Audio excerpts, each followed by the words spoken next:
భక్తులందరూ కూడా నవరాత్రి ముగింపు సమయంలో అమ్మవారి కలశంలోని కొబ్బరికాయను ఏం చేయాలనే సందేహం అందరిలో ఉంటుంది.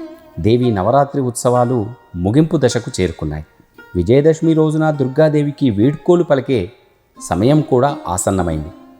9 రోజులు భక్తి శ్రద్ధలతో పూజలు చేసిన భక్తులందరూ కూడా చివరి రోజున అమ్మవారిని సాగనంపే ముందు కొన్ని ప్రత్యేక నియమాలు పాటించాలి. ఘటస్థాపన చేసిన కలశాన్ని ఎప్పుడు కదపాలి, ఉపవాసం ఎలా విరమించాలి, ఆ మాతా దుర్గకు ఇష్టమైన నైవేద్యం ఎలా సమర్పించాలో ఇప్పుడు తెలుసుకుందాం.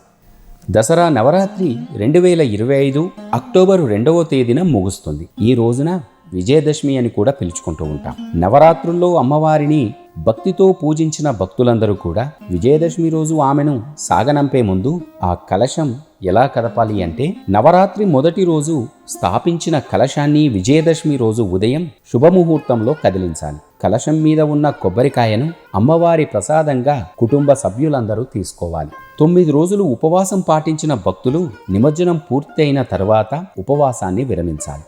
ఈ ప్రక్రియను పారాయణ అని పిలుచుకుంటారు. ఉపవాసాన్ని విరమించే ముందు అమ్మవారికి నైవేద్యం సమర్పించడం చాలా ముఖ్యం. ఆ దుర్గాదేవికి కలశాన్ని చివరి హారతిగా ఇవ్వాలి. ఈ 9 రోజుల్లో ఏమైనా లోటుపాట్లు జరిగి ఉంటే అమ్మవారిని క్షమించమని వేడుకోవాలి. ఆ తర్వాత అమ్మవారిని మళ్ళీ వచ్చే ఏడాది తమ ఇంటికి రావాలని కోరుతూ ఆ అమ్మవారికి భక్తితో నమస్కరిస్తూ వేడుకోలు పలకాలి.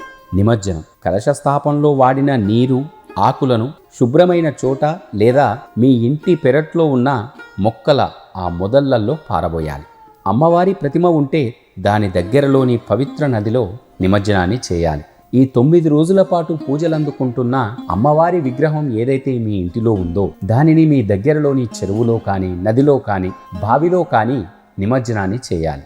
అమ్మవారిని కదిలించే ఈ ప్రక్రియలో అత్యంత ముఖ్యమైనది భక్తి, శ్రద్ధ.